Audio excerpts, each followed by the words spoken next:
Harry Eichler School unmuted. Do you see us? Yes, I do. Wonderful. Thank you. If you didn't hear the message before, go ahead and mute your microphone and keep it muted to the duration of the program. And when it's time to ask questions, our host will call out the school name. When you hear your school name, just go ahead and unmute your microphone and ask your question. Thank you. Harry Eichler School is unmuted, but we are being quiet for a change. Okay, good. But go ahead and mute your microphone. All schools need to have their mics muted until their school name is called upon in about 15 to 20 minutes. Come in, take a seat right in the back of these people. Silence. If you look at the book bag off, and don't talk. Can you go ahead and mute it for me, please? Gentlemen, you see in your costume? Yes. All right. Just keep him up to date with what's going on. Are you having trouble finding your mute button, Harry Eichler School?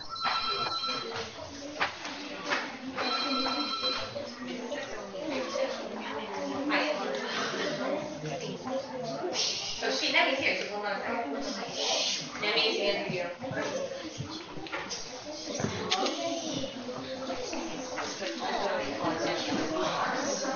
Okay, thank you.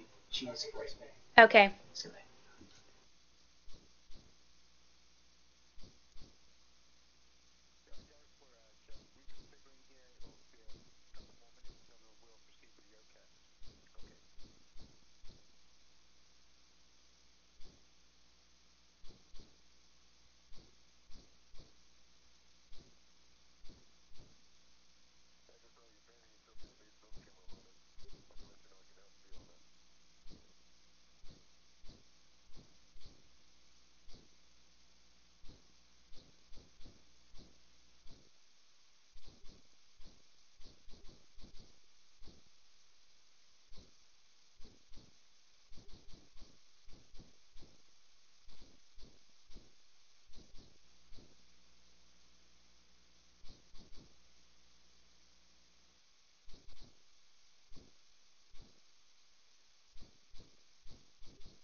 Hello, and welcome to Living and Working in Extreme Environments.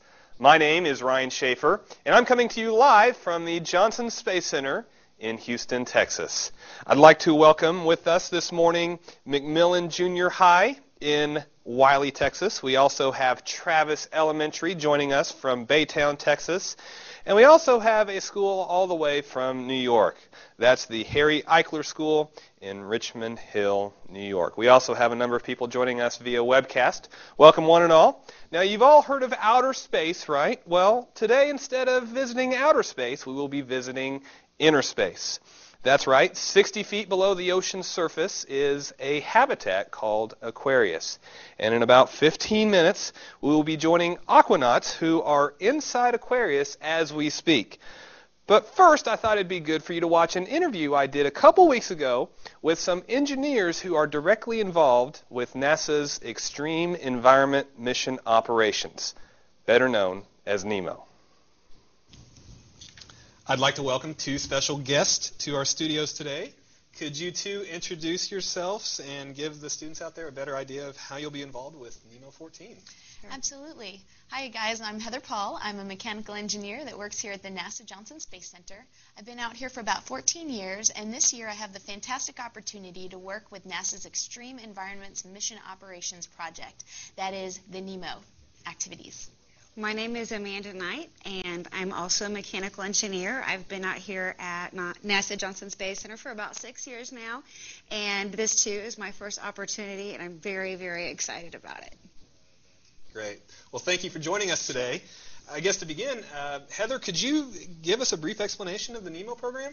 Absolutely. Well, it's pretty cool, Ryan, because we get to go to Key Largo, Florida for a couple of weeks in May, where we're going to be working with a crew of 6 in the underwater Aquarius habitat. So that crew of 6 is comprised of a NASA astronaut, a Canadian Space Agency astronaut, 2 scientists/engineers, and then 2 habitat technicians.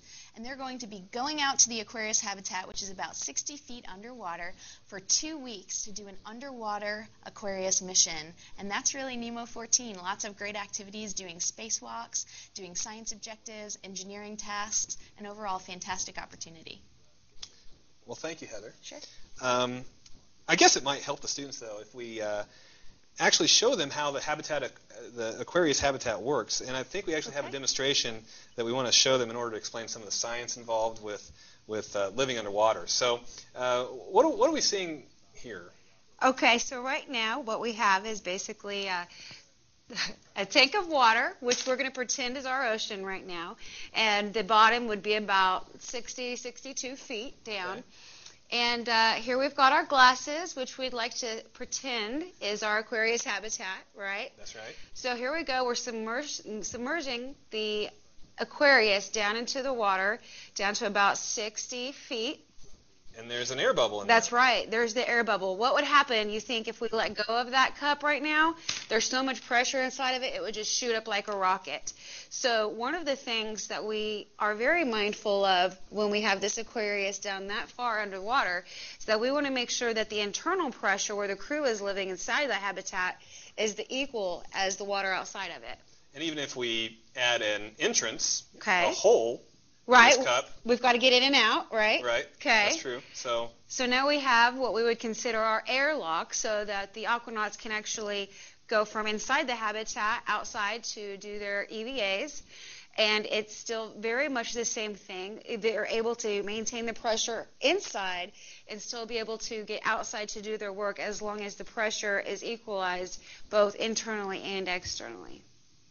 I see. So lots of science involved with living under the ocean. Absolutely. Definitely. And now I think it would be even better if we actually show the students what the real Aquarius looks like. So let's go ahead and take a private tour of Aquarius. All right. Hello, my name is Dewey Smith, and welcome to Aquarius. I'm one of 2 habitat technicians. My job down here is to make sure that the aquanauts are safe, healthy, and being productive down here, and we'll have a successful mission. We're going to start the tour here, as you see, in the bunk room. These are where the 6 aquanauts sleep. It's pretty close and cozy, but it does the job. We don't spend much time in here, so there's a lot of space. This is where we keep all of our clothes and goodies and books for the cruise here. If you look forward here right underneath the viewport and right underneath the grouper, we do have a workstation here. It's a fold-down station with a laptop with internet capabilities, and that's for anyone to use. And we'll go ahead and come on out here into the main lock, and over here to the right here, our starboard side, we're actually looking towards the bow, or through the bow to the bow of the habitat. And on the starboard side, starting as a camera, which the watch desk has a constant eye on us 24/7 during a mission. We do have another workstation here. This is for me and the other habitat technician, Buckley. And this is where we have a live chat to the watch desk. So if anything happens, we have a live chat to them, as well as a barrage of phones. We have digital, landline, cell phone. And as we carry on through here, we have a depth gauge here, which shows us that we are at 47 feet of salt water. We have a bunch of monkeys here also.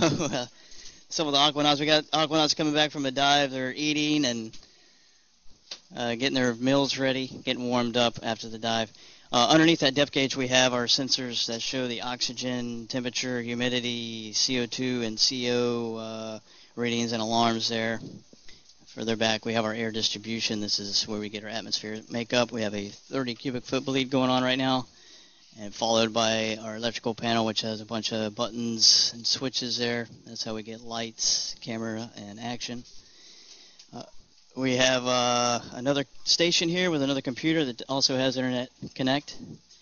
Back on the other side, to the port side, we'll see people eating, enjoying the loads of food that we have down here. We have a regular sink and utensils and a microwave like you would at any kitchen. And we'll carry on through into the entry lock. And we'll see another couple aquanauts here hiding out. You can't run from us, guys. We'll also have the same thing as I pointed out in the main lock. It's mimicked here. The electrical panel, air distribution panel. Right on. How'd the dive go, guys? All right. Good deal. No problem at all. All right, and this is a final space here. It's actually where it begins is in the wet porch. And the camera may fog up on us, but we'll try to keep it clear for you so you guys can see what's going on in here. This is where the power and air come through into this space right here. We have an air distribution panel, as we saw in the main lock and entry lock. This is how we distribute it inside. And if you can see through these, you can see the moon pool. We do have some gear drying. This is where all their gear is staged. This is where we stage out and do our dives and all the work. This is why we're here. The shower is a small space, but it gets the job done. Hopefully you can see that. And there's also another camera in here that is a direct link to the watch desk, and they can watch us from here too. Thank you for joining us. We'll go ahead and sign out.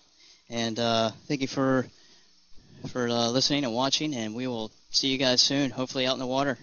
Good night. Well, that's certainly a fascinating facility, Heather. It's awesome.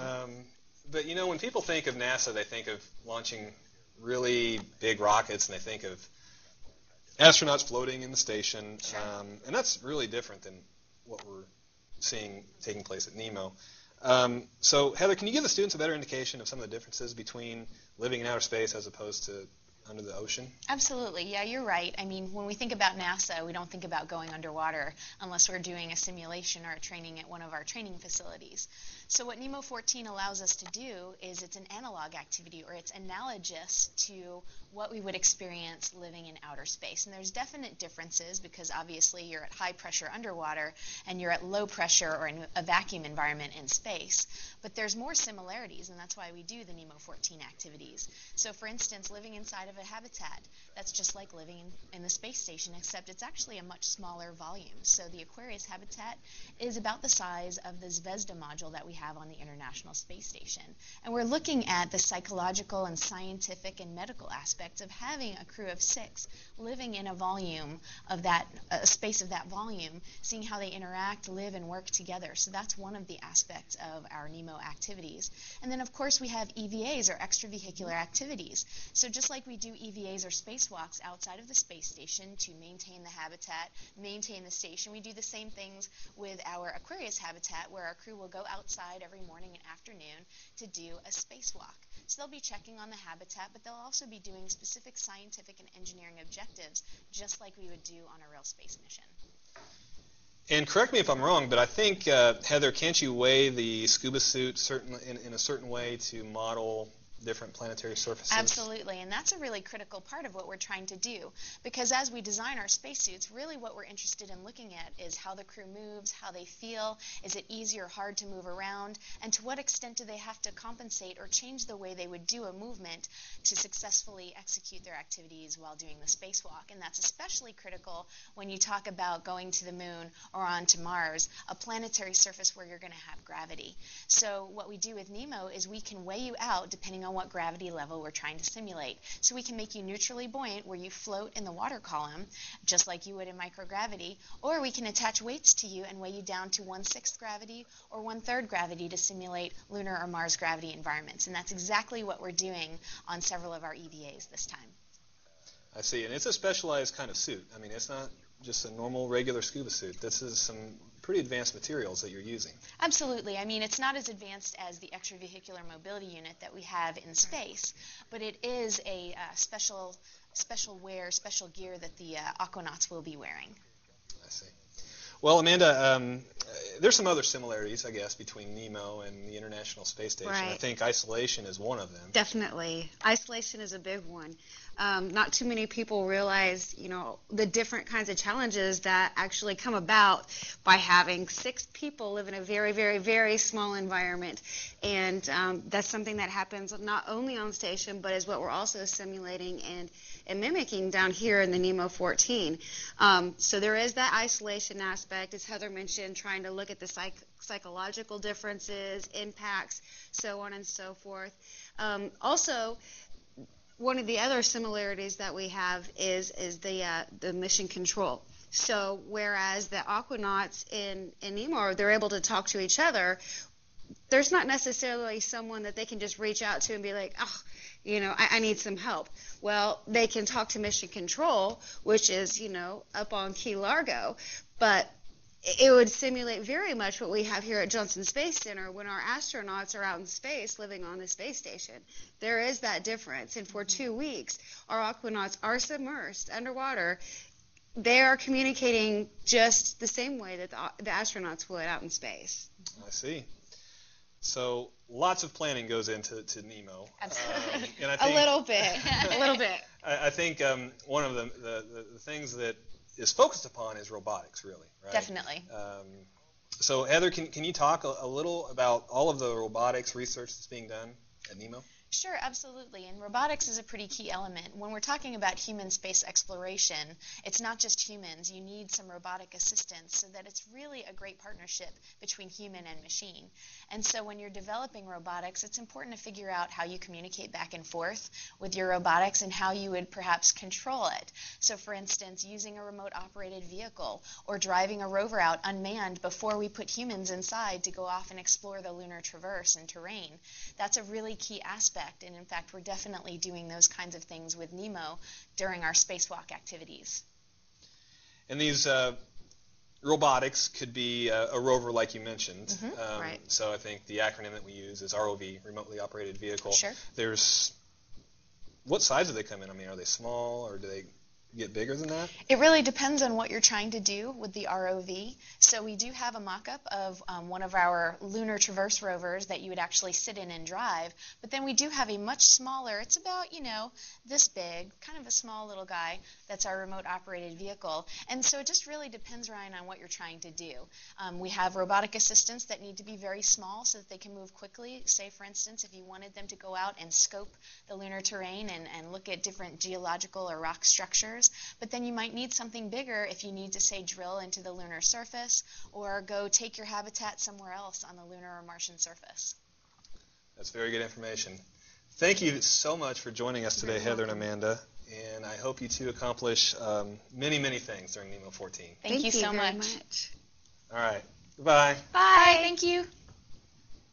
All righty, boys and girls. I hope you enjoyed that interview as well as that tour through the Aquarius habitat. Now is the time to connect with an aquanaut who is in Aquarius as we speak. Is there a NEMO 14 aquanaut on the line?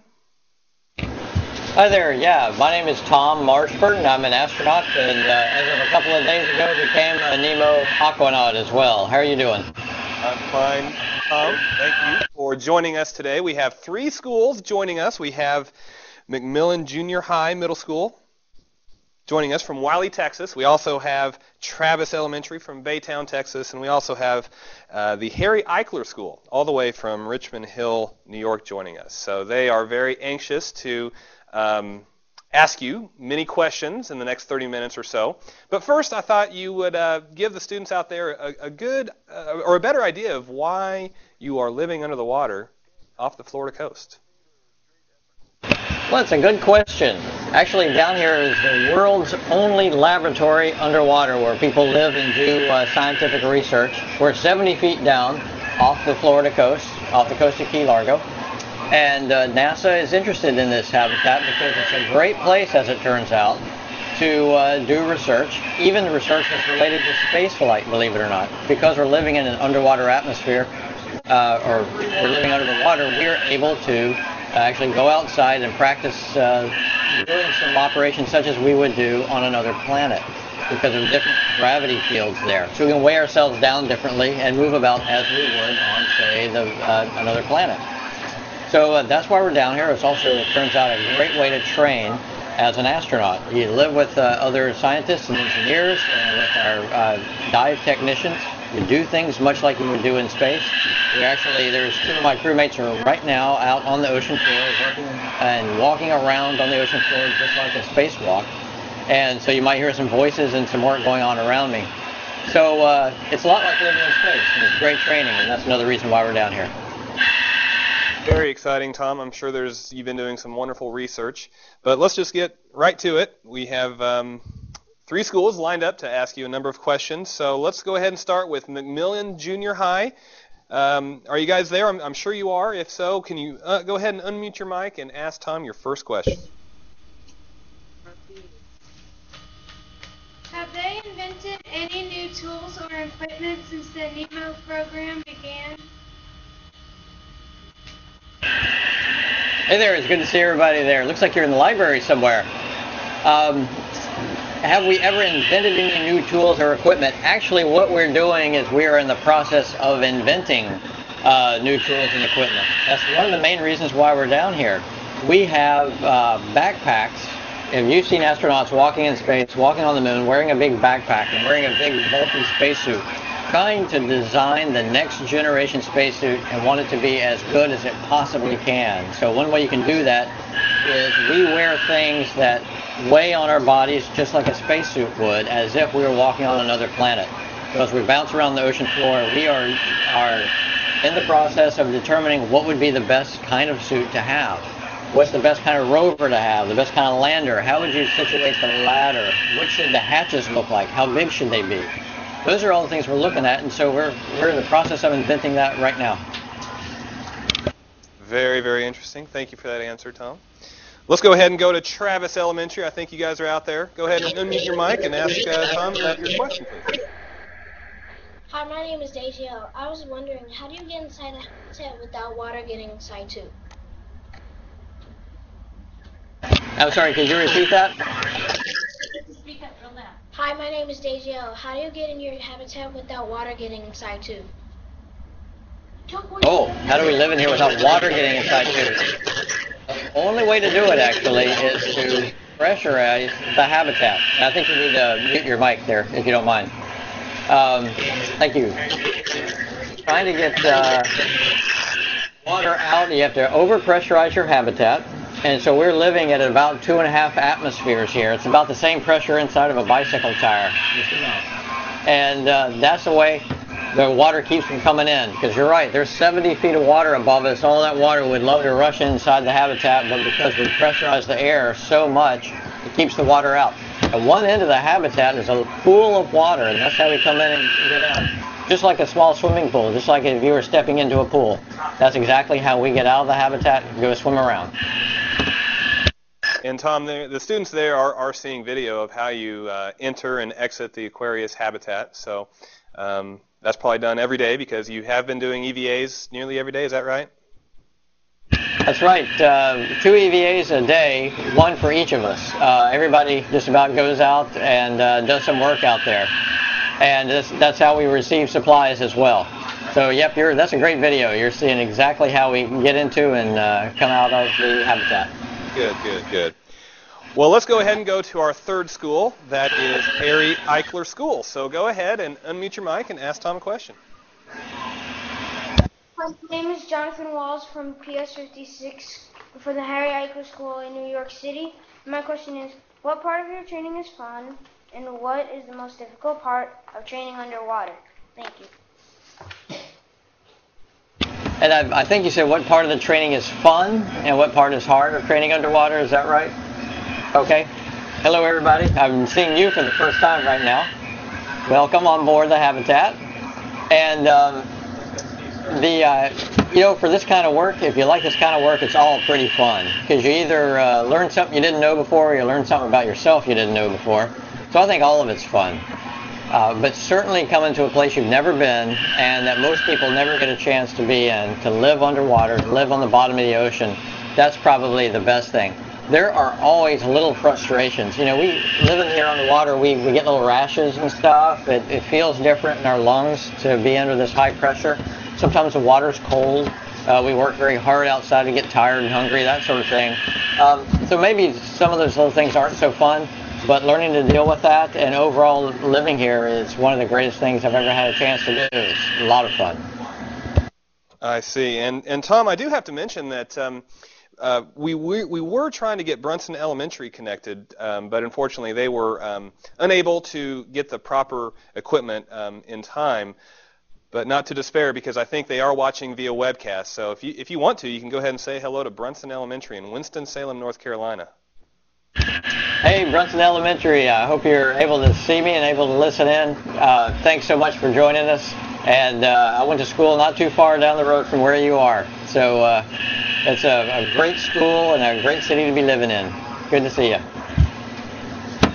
All righty. Well, let's go ahead and go back to McMillan Junior High. What is your second question for Tom? How do you get fresh food to eat while you are down there? And I'm sorry I missed the first part of the question there. How do you get fresh food to eat while you are down there? And I think you said, how do we get prepared while we were down here? Is that right? Actually, Tom, I think he was asking how you get fresh food delivered to the Aquarius habitat. I'm sorry. That's life down here. Sometimes it's hard to hear on the microphone. We were actually trained very hard just to talk to each other while we're doing the spacewalk, so that's not unusual for that to happen. Well, the way we get fresh food is there are divers up on the surface, and they can bring some down to us. We don't get a lot because we don't have a lot of place to store it. We have a little tiny refrigerator. And you don't want something getting bad and smelling bad, because then we'd be smelling it for the whole time we're down here. But you can come down to this depth and scuba dive down here, but you just can't stay very long, and it's still safe to go back up.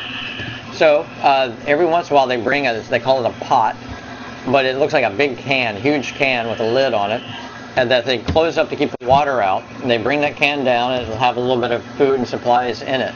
The neat thing about that, though, is you would never be able to open that can down here unless they had this little valve on it and let the air into the can, because the pressure is so high. Same thing applies when they bring that pot back up. They would almost explode when they brought it back up to the surface, because it had all that pressure from the habitat still in it when they bring it back up. So they have to open the valve, let the air out when the can goes back up. But that's how they do supplies back and forth. And does this happen every day or every other day, Tom? Yeah, I think you're going to have to unmute your mic, Tom. I think. There you go. You're right. Thank you. Yeah, thanks. Yeah, about sometimes twice a day, but about every day. Just last Saturday, we drew some blood. We were doing scientific experiments. They drew our blood, and they had to be ready right away with the pot. So they had the blood from us. We put it on ice and put it in their pot and send it straight up to the boat that's on the top side. So about at least once a day. All right. Well, let's go ahead and trudge along, because we have a lot of other questions to get to. Travis Elementary, I think you have a really interesting question for Tom. Hi, my name is Adrian. Can you describe the different ocean life that you see, and have you witnessed an example of an ocean food chain? Well, yes, as a matter of fact, you see the ocean food chain around you all the time. It's really, really cool. Because we can see, especially at night, when the fish are very active and they're feeding, you see the little tiny, they almost look like little tiny guppies. I'm not quite sure what they are. I'm trying to find out. But they collect around the lights. That attracts some bigger fish, which attracts even larger fish. And there's even some pretty big fish that just hang out by the windows and eat the smaller fish, and we've been able to watch that. So yeah, very much so. The food chain is very active, and the coral, the algae, is all part of that as well. The plants some of the algae, the plants that live here under the ocean. It's very complex. That's why we have scientists that are down here learning all about it. Very, very cool. And I think the students have seen a lot of examples in that video we're showing now of all of the fish species that you find off the Florida Keys. So You have quite the view, I'm sure, right off your kitchen table. Well, let's go ahead and go to Harry Eichler School again because you guys have a question for Tom, I believe. Harry Eichler School, can you go ahead and unmute your mic and ask Tom your second question? Go ahead. Hi, my name is Ajit, and I'm from Harry Eichler School in New York City. And I want to know, how do you feel when you're underwater for a long period of time, and do you ever get nervous? How do we feel after being underwater for a long period of time, and do we ever get nervous? Is that right? It feels kind of strange after a while. As soon as you get into the habitat, you notice your voice is a little bit different. Actually, we see a lot of interesting things out the window, I have to say. This is one of the scuba divers. Oh, we got two of them. Lots of sea life out there today. Good work. Wave, divers, wave. Good work. They're looking in. I think they think we look pretty strange in here.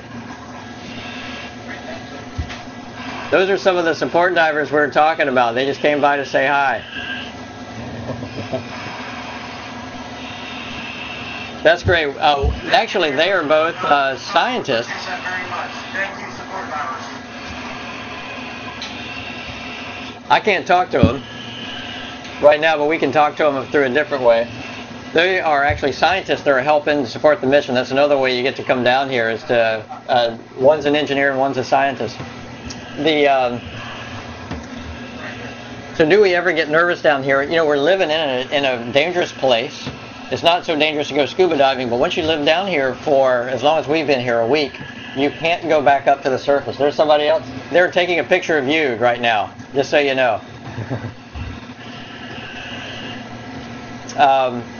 It's a dangerous place. Once you've been down here for a week, you cannot go back up to the surface quickly or it would kill you, actually. And we can talk about why that is, but basically it takes 16 hours to go back up, so we're totally reliant on these walls of this habitat to keep us alive, keep the water out, and to give us air to breathe.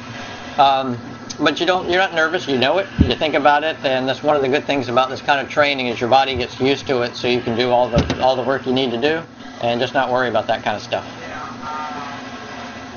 Well, that's good information, Tom. And I think the students are actually seeing an example of a large rover that you may be testing on the surface of the ocean. Has that research gone well so far? Yeah, it's gone really well. There's always little technical difficulties that we've had to overcome. There's the ocean surge. That is the kind of the movement of the water that's affected our operations a little bit. But what you're looking at is a rover. And one of the things we're practicing is how do you take a big object like that and put it onto the surface of another planet. Probably the lander on a planet would be big. It'd have to support a big engine, so you can barely see in that picture behind the rover what we think a lander would look like. It's basically something way high off the surface of the planet. It's got an orange side to it there, you can see it. So how do you take a large object like a rover, take it off the top and put it on the ocean floor and pick it back up again? And all of this is while we're practicing in a reduced gravity environment. So a lot of things to work on. Even though we think we've got the answer, you have to practice these things over and over to make sure you got it right. So it's going really well. Good. Glad to hear. And speaking of a reduced gravity environment, I think, McMillan Junior High has a question about that. So go ahead and open up your mics, McMillan Junior High, and ask your next question. How does underwater compare to the moon or Mars? Like, how well does it compare? So how does the underwater compare to the moon and Mars? I didn't think it would be that similar, and I've never obviously been on the moon or Mars, but I tell you, being down here, it's almost eerie how much it feels like you are in another world. You go outside your habitat and everything looks different. You can see the murkiness of the water. You feel very much attached to your home base because you know that's where you can stay alive. And I think the simulation is very, very real. One of the things we do is put extra weights on our bodies so that we can stay on the ocean floor and not come floating up. And so they actually have put on just the right amount of weight so that we can jump around on the surface just like we were on the moon or Mars. And so we're learning quite a bit about it, and I think the simulation is fantastic. Very, very cool, Tom. Now, I think we'll go ahead and continue on with the other questions that we have. We have about 12 minutes, so I think we'll be able to get through all of them. Travis Elementary. I know you guys are still with us. Go ahead and ask your next question to Tom, please. Hi, my name is Connie Fabian. Have you discovered any new plants or animals while you're in the ocean? How we discover new plants or animals? For me, we certainly have, because a lot of this is new to me. But they have scientists down here most of the year looking at things, and I'm not smart enough to know if what I'm seeing is can be or has been discovered before. One of the things we're going to do at the end of our mission is do another ocean floor walk, where we go out, myself and my crewmates, none of whom are oceanographers. And we're going to have an oceanographer on the surface talking to us as if we were on another planet and trying to identify things for us and see what we can find. So who knows, maybe we will. But we've seen lots of cool stuff. When we went out at night, there was a big stingray down there that we had that came up really close to us. We had to be careful about that. We saw a big old moray eel that was about that long or longer that came poking out from a hole there. And so we're seeing things that are new to us all the time. Excellent. And again, those students are seeing all the examples of the coral wildlife. Certainly, you have biologists that are, I'm sure, assisting this NEMO program. So I think you'll touch upon that later on when you talk about some of the careers that you can get involved with NASA and NOAA. But I want to get to Harry Eichler School again because I think they have a really, really good question. So Harry Eichler, go ahead and open up your mic and ask your question, please. Hi, I'm Tasnia Khan from the Harry Eichler School in New York City, and I want to know who designs the task and purposes of the training that is performed underwater the Aquarius. Thank you. That's a great question. Because, it's an enormous number of people that's required to put this together. Certainly not just us doing it. It takes a lot of smart folks to do it. So there are engineers who've been thinking very much in advance about what it's going to be like and how are we going to get to another planet and land on it and do work there. And so those engineers and scientists have started to put together scenarios, put together equipment that we can start practicing with. And so it's really thousands of people who, engineers and scientists and marine biologists who have been working on this so they can get us the equipment we need so we can try it out as if we're on another planet. I see. Well, I think McMillan Junior High, I think you guys are still there with us. I may not have another question on my paper for you, but I think you can probably come up with another question for Tom. McMillan, are you there? Yeah. My name is Jerry Cow from McMillan Junior High in Wiley, Texas. I would like to know if BP spill, can you see any effects down there? Oh, from the spill. I'm sorry, I didn't understand you right at first.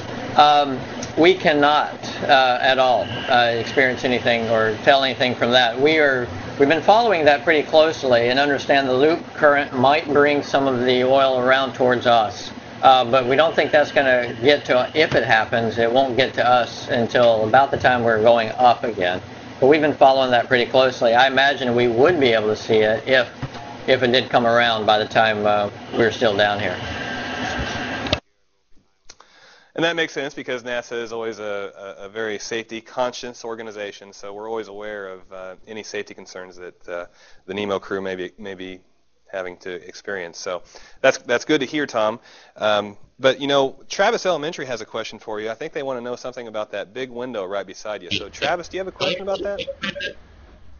Yes. My name is Sabrina Baca. We saw the big window where you can see the ocean floor. How did the pressure of the water not break the window? That's a great question. Well, it's a really, really thick window. About 4 inches thick, and so it's very clear glass. And I think you might need. I'm sorry to interrupt you, Tom, but I think somebody needs to mute their mic. It might be Travis. It could be another school. But if you could all mute your mics, we could hear Tom a lot better. So the window is about, thank you, the window is about 4 inches thick, and so it's really clear glass so we can see out of it very well. And so the thickness of the glass, and you can see those bolts around the side, all those bolts are used to make sure that window stays in place. And you're right, it's a lot of pressure on the outside. This is a steel habitat, and the walls are 3/4 of an inch thick steel, and that's how it keeps all of that water from rushing in the inside. All righty. And you can stay underwater for, let's see, Nemo 14 the last 2 weeks approximately, Tom? Okay. And Harry Eichler School had a good question about, well, I'm going to let them ask it themselves, but I thought it was a really interesting question. So Harry Eichler, go ahead and open up your mics again and ask your question.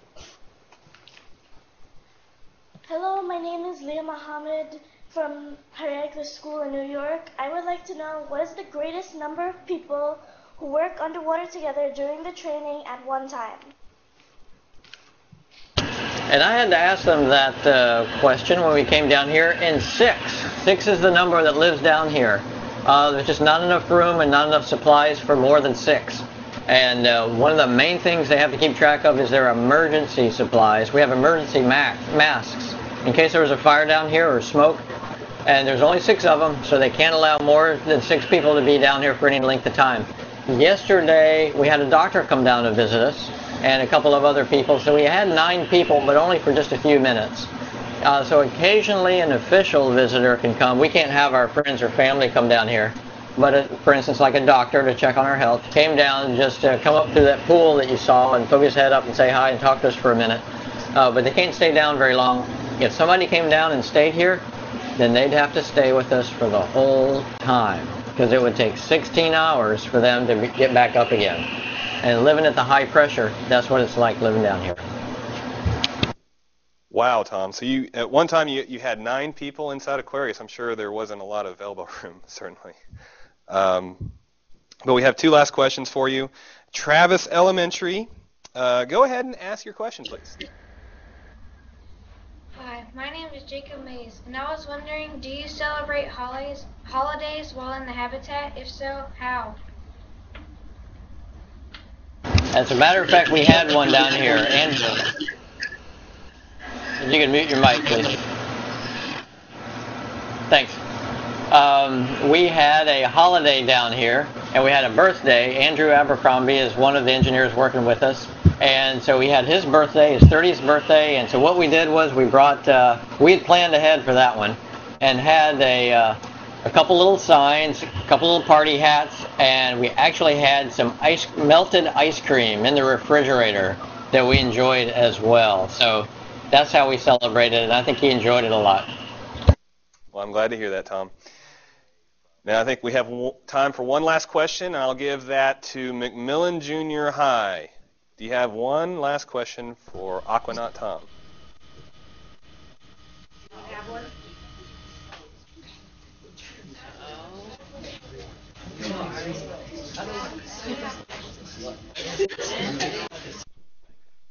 No volunteers?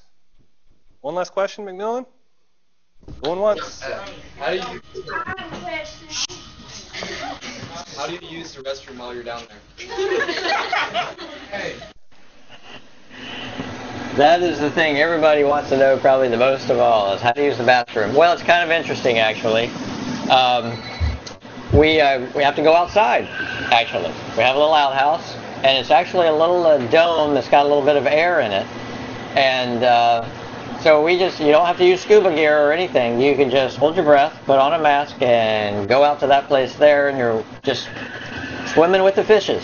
And that's where we go to the bathroom. That's how we do it. We actually, because we leave the habitat to do that, we have to let the top side know, because they're always watching us very carefully, because they know it's dangerous down here. So if anybody leaves the habitat, whether we're going to do a spacewalk or even when we're going to the bathroom, we have to let the top side know.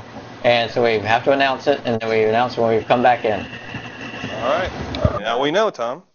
And in the last minute or so, I think if you have any additional thoughts or messages for the students, I'll give you this opportunity to maybe talk about careers or what they should be doing in school as they grow up.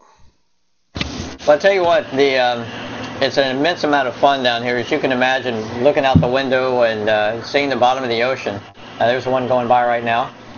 Being an astronaut, being an aquanaut, or being any number of these things, the people that are supporting on the top side, public affairs, and the scientists and the engineers, the doctors that are working on this, I've had the opportunity to have a lot of those jobs, even without being able to come down here, and have just had an immense amount of fun. Not only is it a lot of fun, but we actually need you. You are the next generation of explorers. And to do well, to be able to explore, you have to be very good at math, science, technology, engineering, medicine, all of these things. And so we can't encourage you or state how important it is to do the best that you can in school, but pick something that you love. If you find something that you love and try to become a master at it, then not only will you have a really exciting career, do almost anything you want to be able to do, but also it'll be a huge benefit to everybody else. And so find something you love, work on it really hard, and you'll have a great time doing it. And I wish you all the luck, and I hope to see you down here or up in space or elsewhere here in the near future too. Thanks a lot for letting me talk to you today. And that is very good advice, and I agree wholeheartedly, Tom, and the students certainly appreciated the time you spent with them. So we thank you, Tom. Thank you all very much. Very good to talk to you. All right. Goodbye. All righty, students. Now we have a couple of last minutes if you guys want to go around and have any questions or comments. I think we can go ahead and start with McMillan Junior High, and I'll first ask you if you guys enjoyed this program. What'd you think? Well,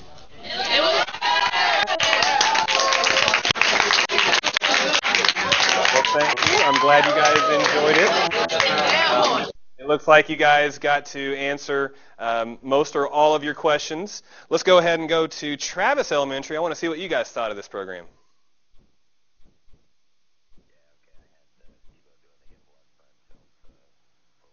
Travis Elementary, are you there? Well, I don't know where Travis went. Maybe they'll be in the background, and maybe they'll come back. Or Travis, are you there? Travis Elementary. Yes. There you are. I hear you now. Did you guys enjoy this program? Yes.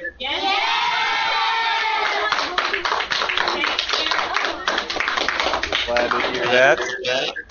Did you have any last questions that I might be able to answer before we hang up? Yes. Yes. No. Hurry. One more question. One more question. How do you get electricity underwater?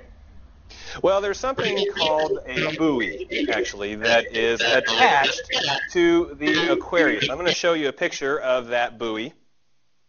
It is something that provides electricity for the aquanauts. We're seeing video of that buoy right here.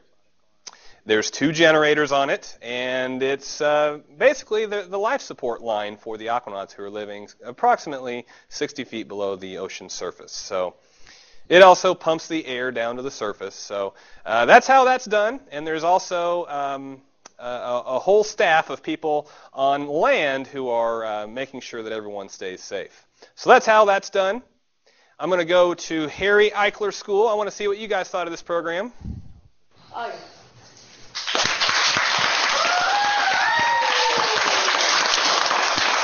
Thank you for giving us the opportunity to speak with you and to learn more about Nemo. Thank you very much. Well, you're very welcome. You are very welcome. I enjoyed my time with all 3 schools this morning. Like Tom said, continue to work very hard in school and have your dreams come true. So with that said, thank you for joining us and have a wonderful week. And goodbye from the Digital Learning Network at the Johnson Space Center. Goodbye, everyone.